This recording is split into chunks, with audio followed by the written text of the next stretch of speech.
আমার যেগুলো পুজো মণ্ডপে গেছি ইনশাল্লাহ গত দিনের চেয়ে এখন সব কিছু সুশৃঙ্খলভাবে সুন্দরভাবে পূজাটা আমাদের সহধর্মী ভাইগুলো যেগুলো আছে সুন্দরভাবে এবার আনন্দ এনজয় করেছে, কোনো রকম বিশৃঙ্খলা কোনো এখন পর্যন্ত ঘটেনি। আর ইনশাল্লাহ রাজশাহী মহানগর ছাত্রদলের মানে পক্ষ থেকে আমরা সব জায়গায় আমাদের একটা করে টিম করা আছে, যে দেশনায়ক জনাব তারেক রহমানের নির্দেশে আমরা ভাইদের সাথে একমত পোষণ করে আমরা ভাইদের সাথে সার্বিক সহযোগিতায় আছি ইনশাল্লাহ। আর ধর্ম যার যার, নিরাপত্তা পাওয়ার অধিকার আছে সবার, ধর্ম যার যার, রাষ্ট্র সবার।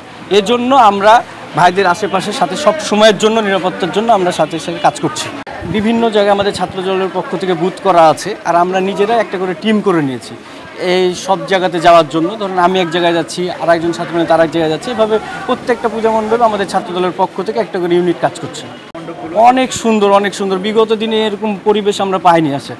আর এবার রাজশাহীতে সর্বোচ্চ আমাদের পূজা মণ্ডপ হয়েছে। আমরা অনেক খুশি যে আমাদের ভাই বোনেরা যে এত সুন্দরভাবে পূজাগুলো এবার উদযাপন করতে পারছে। আমরা মূলত 5ই আগস্টের পরে দুটো পুজো পেয়েছি।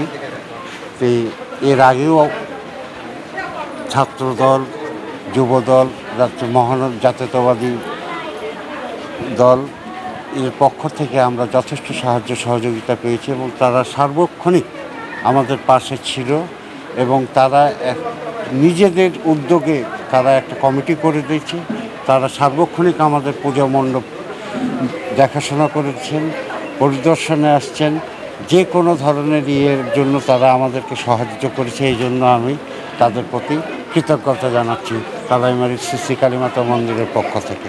রাজশাহীতে সর্বোচ্চ এবার পূজা মণ্ডপ হয়েছে এবং সার্বিক পরিস্থিতি আমাদের জাতীয়তাবাদী দল বিএনপির পক্ষ থেকে সর্বোচ্চ চেষ্টা হচ্ছে যাতে পরিস্থিতি সর্বোত্তম থাকে এবং উৎসবমুখরভাবে যাতে সনাতন ধর্মী ভাই বোনেরা এই ওনাদের দুর্গাপূজাটা উদযাপন করতে পারে, তার জন্য আমাদের বিএনপির পক্ষ থেকে মনিটরিং টিম করা আছে। আমরা প্রত্যেকটা মণ্ডপ মানে পর্যায়ক্রমে পরিদর্শন করছি এবং তাদেরকে বলা আছে যদি তাদের কোনো সার্বিক কোনো সমস্যা হয় আমাদেরকে যাতে, আমাদের সব নাম্বার দেওয়া আছে, আমাদের সাথে যোগাযোগ করবে, আমরা তাৎক্ষণিক তাদেরকে সার্বিক সহযোগিতা প্রদান করব। আগামীতে দেখতে চাই ত্যাগী এবং নির্যাতিত যারা রাজপথে আন্দোলন সংগ্রাম করেছে তাদেরকে দিয়ে যেন কমিটির মূল্যায়ন করা হয় নতুন কমিটিতে। আর আজকে আমরা পূজা মণ্ডপে আসছি পরিদর্শন করতে বাংলাদেশ জাতীয়তাবাদী ছাত্রদল রাজশাহী মহানগর শাখার পক্ষ থেকে।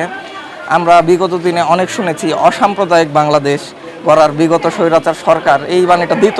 আজকে আপনারা মিডিয়া কর্মীরা কাগজে কলমে মাঠে ঘুরে দেখেন অসাম্প্রদায়িক বাংলাদেশের প্রমাণ। আমরা এই যে সবাই মিলে, আমরা ভাইরা মিলে একসঙ্গে পূজা মণ্ডপ পরিদর্শনে আসছি। যারা ধর্মের নাম দিয়ে রাজনীতি করে, এই ধরনের রাজনীতি ছাত্রদল করে না। অসাম্প্রদায়িক বাংলাদেশের প্রমাণ আপনারা এই যে মাঠে হাতে কলমে দেখতে পাবেন।